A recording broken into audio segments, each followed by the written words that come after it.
1789, Révolution bourgeoise, partie 1.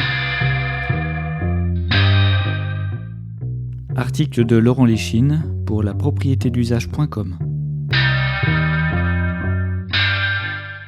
En mécanique céleste, le mot révolution signifie cycle, recommencement. Une planète effectue sa révolution lorsqu'elle retrouve sa position de départ. Ce mot dit vrai pour le spectacle social de 1789, durant lequel une féodalité fut évincée par une autre. Point commun entre l'ancienne et la nouvelle, la domination, le mépris, le prélèvement légal d'une partie de la richesse créée par les dominés à son profit. Alors qui a remplacé qui ? Disons, pour rester simple, voire simpliste, que la bourgeoisie encore balbutiante a profité de l'occasion de la Révolution pour destituer la noblesse et le clergé, pour occuper la place dominante. Durant les siècles suivants, jusqu'à aujourd'hui, la situation s'est complexifiée, financiarisée. De nouveaux acteurs et de nouveaux marchés sont apparus. Cependant, le fond de sauce a conservé son aspect féodal. De la situation de départ, où la propriété privée lucrative fabriquait artificiellement une aristocratie dominante des pauvres, nous sommes arrivés à une situation dans laquelle la propriété privée lucrative a généré artificiellement une nouvelle aristocratie dominante et de nouveaux pauvres. Cette fois, le phénomène est mondial. Révolution, le terme ne dénote pas. En l'an de grâce 1789, la France comptait 23 millions d'habitants. Chiffre imprécis faute de recensement sérieux. Parmi eux, environ 400 000 nobles et 100 000 membres du clergé, soit un peu plus de 2% de la population. La propriété de la terre, principale richesse de l'époque, n'était pas répartie uniquement selon l'usage, comme on le sait, mais selon des héritages en cascade, cléricaux ou issus de titres de noblesse. Le but ? Une conservation clanique des avantages compétitifs des groupes sociaux privilégiés. Les usagers de la propriété, pour l'essentiel des paysans et un peu d'artisans, payaient des droits pour accéder aux outils de travail, outils indispensables à leur subsistance. Le féodalisme, c'est la loi du chantage généralisé. Extrapolons la situation et nous arrivons au présent. On retrouve des ordres de grandeur similaires, les 2% de dominants bénéficiant de privilèges fiscaux et sociaux contre la masse de salariés, locataires, endettés, soumis aux liens de subordination de la propriété lucrative. L'œuvre féodale n'en a pas fini de créer et d'exploiter la faiblesse sociale des véritables producteurs de valeur. Cela étant dit, rappelons que le tableau féodal a commencé bien avant la Révolution, avec les cités-États mésopotamiennes. Il existe donc une continuité quasi parfaite de la structure féodale depuis l'invention de l'écriture. Ce constat étant fait, évitons de tomber dans le piège de la naturalisation. Toute loi sociale peut être changée, car les lois des humains sont écrites par les humains, elles ne sont pas l'œuvre de la nature. L'organisation sociale du clergé coïncidait avec sa vision divine de la société, hiérarchisée, constellée de vies sacrificielles.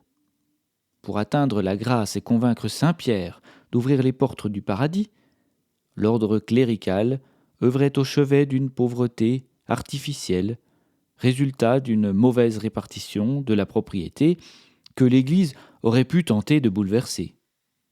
Au lieu de cela, elle acceptait la conception naturaliste de la pauvreté, touchant çà et là les hommes comme les impacts de la foudre, expression de la volonté divine. Bien que ce soit contraire à la clairvoyance fraternelle du catholicisme, le clergé possédait sa propre noblesse, composée d'abbés, d'évêques, de seigneurs locaux, curés, vicaires, cumulant le mandat divin et le mandat civil. Propriétaires terriens, exploitant le travail d'autrui, petits seigneurs au service du Seigneur. Comme il se doit dans toute conception féodale, ce beau monde était censé guider une foule de moutons perdus, le peuple. Hier comme aujourd'hui, l'éducation et le langage servaient ce travail de pilotage idéologique. En quelque sorte, le neuromarketing et l'économie comportementale n'existaient pas encore, mais leurs principes s'appliquaient déjà. Parmi les 22 millions de Français du peuple, tous n'étaient pas locataires. Une catégorie naquit dès le début de la mécanisation et de la financiarisation de l'économie. La catégorie bourgeoise, à différencier de la noblesse, porteuse de titres héréditaires et personnels, ou encore du clergé, porteur de titres héréditaires collectifs, mais réservés. Cette nouvelle classe de roturiers, profitant des évolutions technologiques et financières, venait s'ajouter à la liste des dominants minoritaires en mesure de voler légalement du travail.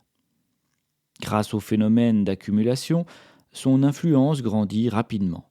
Seulement, son poids politique restait faible en comparaison de celui du clergé de la noblesse. Catégorisée dans le tiers-état, parmi le petit peuple, la classe bourgeoise rêvait de prestige et de pouvoir. Disons-le, elle voulait sa conversion à la noblesse. Certains bourgeois parvenaient d'ailleurs à acheter des titres, des offices, avec l'argent accumulé sur le dos des pauvres. Ces achats ulcéraient au plus haut point les héritiers pur sang. La bourgeoisie voulait s'extraire de la catégorie populaire, destituer les héritiers de la féodalité classique devenue encombrant, ce que la Révolution permit. Si l'on dresse le bilan du spectre aristocratique, il se composait alors de la noblesse héréditaire, de bourgeois fortunés anoblis et du clergé. N'oublions pas la famille royale. Dans cette répartition on ne peut plus inégalitaire, les gens qui ne sont rien subissaient une pression financière et culturelle phénoménale. En imposant ses lois, le château obligeait la plèbe à suivre ses intérêts, à payer pour exaucer ses désirs sans concertation aucune. Aujourd'hui, les milliardaires rachètent les galeries d'art et la presse, ils réinvestissent l'argent des rentes pour diffuser leur valeur morale et leur goût. Cette vision s'inscrit dans la parfaite continuité des pensées voltairiennes sur le guidage du peuple, sur l'inutilité de son instruction, sur les bienfaits de la gouvernance par l'élite, sur la théorie du ruissellement. Bref, un point de vue clairement féodal. Révolution, le mot ira bien. On se doute que la grande rotation de la propriété n'aura pas apporté grand-chose de nouveau à la domination, puisque la nouvelle classe dominante s'organisa rapidement à son profit contre les travailleurs. Une sorte de changement de maître. Même si Jean Jaurès voyait dans la Révolution les débuts du socialisme, elle n'aura pas réussi à changer le travail. Ce merveilleux socialisme échouera ensuite durant 2 siècles pour la même raison, n'avoir jamais réussi à changer le travail. C'est pourtant par ce bout qu'il convient d'agir, en universalisant la propriété d'usage. Diffuser la propriété de l'outil de production aux usagers qui la mobilisent est la condition préalable à toute revendication égalitaire. D'une pierre deux coups, cela permet aussi de trouver une solution à l'écocide provoqué par les choix de production calamiteux des rentiers. Ces fameux êtres supérieurs, censés nous gouverner vers la prospérité, qui nous mènent en réalité au chaos social et environnemental, à la guerre. Rappelons-leur à quel point ils sont incompétents pour orienter l'économie vers un monde durable et sûr lorsqu'ils nous assènent que les gens ordinaires seraient incapables de gouverner. Comme tous les dominants, les nobles avaient leurs arguments bien rodés, leurs récits sacrés. Ils s'inventaient des justifications pour légitimer les droits supérieurs dont ils bénéficiaient. Dans la France royale, les nobles se considéraient comme les descendants des Germains, libérateurs des Gaulois opprimés par l'Empire romain, forts sauveur des faibles, phare dans la nuit. Ils revendiquaient ainsi leur droit d'administrer à perpétuité la terre gallo-romaine, de père en fils, puis d'en tirer une part de travail effectué par les serfs, si heureux de payer leur libérateur dans l'éternité. Seulement, la caste héroïque, de bonne naissance et d'accouplements heureux, ne libérait plus personne au XVIIIe siècle. Bien au contraire. Certains, à force de dilapider leur héritage patrimonial, se retrouvèrent même au bord de la faillite. D'autres s'organisèrent comme les roturiers pour récolter des rentes dans les marchés en croissance, schumpeteriens avant l'heure. Mais l'affaire n'est pas si simple, car beaucoup de bourgeois dépendaient des seigneurs. Ils utilisaient des ressources dont ils n'étaient pas propriétaires, terres, rivières, forêts, pour voler du travail aux ouvriers. Seulement, la rente du seigneur entrait en concurrence avec les rentes bourgeoises. Entre racketteurs, les gains se divisaient nécessairement. Résultat, il restait juste de quoi manger, survivre aux paysans. On ne pouvait pas les taxer davantage, au risque de les voir mourir. Or, on ne tue pas la poule aux œufs d'or. C'est d'ailleurs un leitmotiv du féodalisme de laisser juste de quoi vivre aux locataires. Pensons pour cela à l'Angleterre victorienne capitaliste, à l'Empire soviétique, aux diverses cités-États, et évidemment aux seigneuries occidentales comme orientales. La loi féodale classique n'autorisait pas les bourgeois à tout acheter, à tout posséder, ce que la Révolution corrigea. L'argument de la liberté n'était donc pas désintéressé. La liberté du commerce, à savoir l'ouverture du marché des droits de propriété que seuls les riches peuvent acheter, fut la grande revendication déguisée de la bourgeoisie. On peut y ajouter les demandes libérales des physiocrates de supprimer les frais de douane entre les régions, la libéralisation de la finance qui commence à cette époque et qui mènera à une autre révolution, industrielle, mue par la recherche mercantile de la rente, celle qui a bouleversé l'écologie pour un bon moment. Pour autant, la noblesse secouée, discutée, en perte d'influence, n'hésitait plus à défendre ses intérêts. Aussi paradoxal soit-il, la contre-révolution commença avant la Révolution. Au XVIIIe siècle, la superbe du roi avait du plomb dans l'aile. Ses édits étaient régulièrement discutés, amendés, avant même leur application. Selon un processus proche de celui des lobbies aujourd'hui, la loi était révisée pour satisfaire les intérêts de la minorité dominante. La justice pouvait ensuite jouer son rôle de machine à laver, juguler les sorties du droit fixées par l'aristocratie, stabiliser l'ordre féodal. Aussi, la noblesse s'inventait une autre utilité imaginaire, celle d'assurer la prospérité, y compris contre le pouvoir royal lui-même. Là aussi, le parallèle avec le présent est frappant. Cheval de Troie, les déclarations de bienveillance réclament la plus grande méfiance. L'illustration du succès lobbyiste de la noblesse sera la chute de Calonne, ministre d'État ayant tenté en vain de désendetter les finances publiques en uniformisant certains prix, dont celui du sel, en éliminant des privilèges reçus sous forme de défiscalisation notamment, en promulguant l'égalité devant l'impôt. Ce n'est pas tout, il proposa la fameuse libre circulation des grains, vieille revendication des physiocrates, Quesnay puis Turgot. Il suggéra la création d'assemblées municipales dont les membres seraient élus par les seuls propriétaires, n'exagérons pas. C'est d'ailleurs une assemblée de notables qui refusa en bloc les idées de Calonne le 22 février 1787. Sans le savoir, l'intransigeance des nobles sur la conservation des privilèges accéléra la mise en place des États généraux, puis la fin des privilèges. Au prix d'un effort modéré, les nobles auraient pu conserver leur avantage compétitif sur les bourgeois et les paysans, maintenir la monarchie et l'ordre féodal classique. Le rejet de la réforme de Calonne mériterait d'être considéré comme l'élément déclencheur de la Révolution. Les finances publiques croulaient donc sous les dettes, liées aux lointaines guerres américaines et au train de vie de la cour. Ces dettes seraient plus tard remboursées par la socialisation, comme il se doit dans tout système féodal. Payer coûte que coûte les rentiers de l'argent qu'on a refusé de récolter par l'impôt a pour effet concret de creuser les côtes des pauvres. Necker, remplaçant de Calonne, redoutable banquier suisse, protestant au sommet d'un pays catholique, se gardera longtemps de publier le Livre rouge, ce cahier occulte de comptes secrets consignant les pensions versées aux membres de la royauté, soit des dizaines de millions.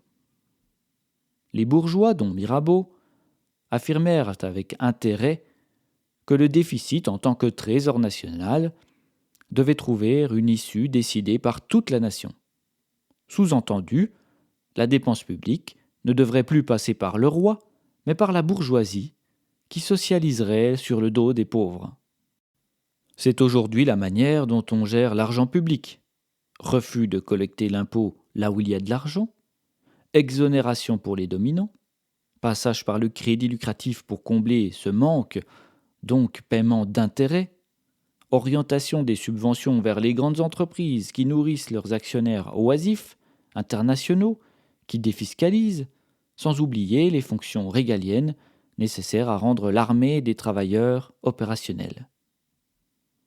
La bourgeoisie pré-révolutionnaire restait cependant physiquement mêlée au reste de la population. Avocats, notaires, huissiers, commerçants, rentiers, négociants vivaient à la ville comme à la campagne, exception faite de Paris, où l'on trouvait nombre de banquiers occupés à placer les emprunts d'État pour constituer fortune.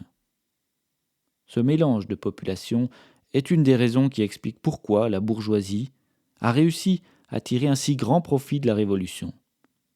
Elle pouvait utiliser la couverture du tiers-État. L'ennemi d'alors, pour le paysan, était avant tout le noble, qui coûtait trop d'argent au regard des services prétendument rendus en échange. On pouvait le comprendre. Les manufactures balbutiaient encore. Futures usines, elles deviendraient plus tard le théâtre des premiers drames sociaux du néo-féodalisme. Ce qu'on appellera par la suite industrie correspondait à un artisanat à domicile ou à des regroupements d'artisans peu mécanisés, sans recours à la vapeur, pas encore organisés selon les lois du productivisme. Cependant, on trouvait déjà au Creusot, dans les savonneries de Marseille ou dans les filatures d'Abbeville, des milliers d'ouvriers regroupés sous le joug de bourgeois récoltant une partie de leur travail. Necker voulait inclure cette nouvelle classe aux grands emplois, dans les affaires publiques. En bon banquier, il avait pressenti que leur puissance financière appelait à une nouvelle répartition des pouvoirs. Les proto-capitalistes étaient essentiellement les commerçants, banquiers et assureurs. De manière générale, la bourgeoisie cherchait à copier le style de vie de la noblesse, tout en la détestant par simple jalousie du privilège de la transmission par le sang, outil de domination réservé. La mythologie du mérite prend d'ailleurs sa naissance dans l'idée de supériorité que la classe bourgeoise a toujours eue d'elle-même, dans l'utilité imaginaire qu'elle s'est inventée.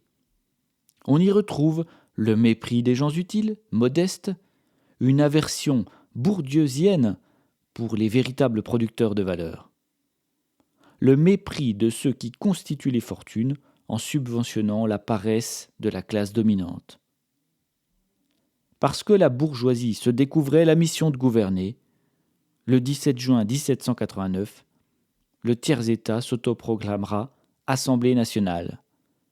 Il se donnera pour mission de représenter la nation aux côtés du roi, mission que la bourgeoisie se donne toujours. Quand Sieyès affirmait que le tiers-État est tout dans son fameux pamphlet, On ne saura jamais s'il pensait à la vingtaine de millions de paysans ou bien à la classe bourgeoise. On doit néanmoins reconnaître à la bourgeoisie d'avoir tenté d'éliminer l'ancien dogme chrétien de la vie sacrificielle, du salut dans l'au-delà, pour le remplacer par le progrès universel et la jouissance terrestre. Seulement, sa vision du progrès insinuait une concurrence darwiniste entre les individus, censés ordonner la société selon un ordre rationaliste. L'univers bourgeois a toujours été mécanique, froid, guidé par les encyclopédistes et la science, composé de rouages humains dont il faut tirer le plus grand profit. Pour les dominer, il ressemble souvent à l'enfer. La vie sacrificielle dont les bourgeois voulaient la disparition est toujours là. Révolution, le mot conviendra. En 1789, l'absence d'un ordre paysan établi permit à la bourgeoisie d'obtenir tous les sièges du tiers-État. Mais pas seulement. Pour y obtenir le droit de voter, Necker imposa 2 conditions. Avoir 25 ans et être taxé sur la propriété, soit l'obligation d'être inscrit au registre des contributions à un niveau de 2 à 10 journées de travail. Un bon moyen d'éliminer tout vote populaire. Pas un artisan, pas un paysan ne participera aux États généraux. La bourgeoisie se retrouvera en position dominante au sein du tiers, ce corps fort peu représentatif de la population, pas plus que les 2 autres. Ce qui surprend dans les cahiers de doléances, c'est l'absence de revendication sur la propriété des terres, comme si la noblesse avait réussi à ancrer profondément le principe du péage dans les esprits, à normaliser la hiérarchie sociale dont elle s'est nourrie durant 1000 ans. L'absence de revendication des salariés sur la propriété des moyens de production contemporains est à la modernité ce qu'était l'absence de revendication des paysans sur la terre avant la Révolution. Un reliquat de croyance, un aveuglement. Vouloir l'égalité devant la loi, tout en acceptant un ordre social dans lequel les plus modestes nourrissent, habillent et logent des oisifs, reste inexplicable autrement que par l'expression des reliquats d'un puissant travail idéologique. Qui tenait la plume ? Y compris au sein du tiers, après la victoire légale ayant mené à l'Assemblée constituante, on ne peut pas dire que les députés représentaient la nation. Le tiers avait les moyens techniques de régénérer une assemblée unique, dans laquelle chaque ordre aurait un nombre de sièges représentatifs de la population, réduisant à peau de chagrin la part du clergé et de la noblesse. Il ne l'a pas fait. Y songea-t-il ? Nous voici donc avec une assemblée entièrement partisane de la féodalité, classique ou néo-féodale. Révolution.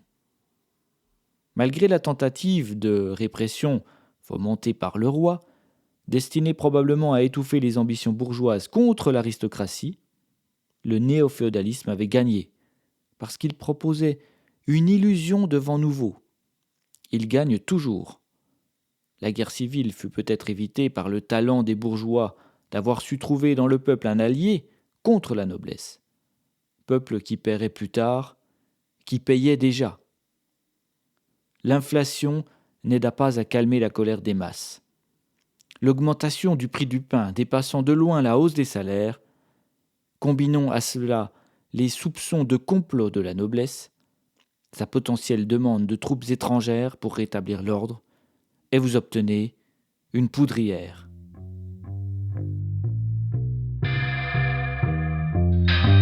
Retrouvez tous les articles sur le site lapropriétédusage.com.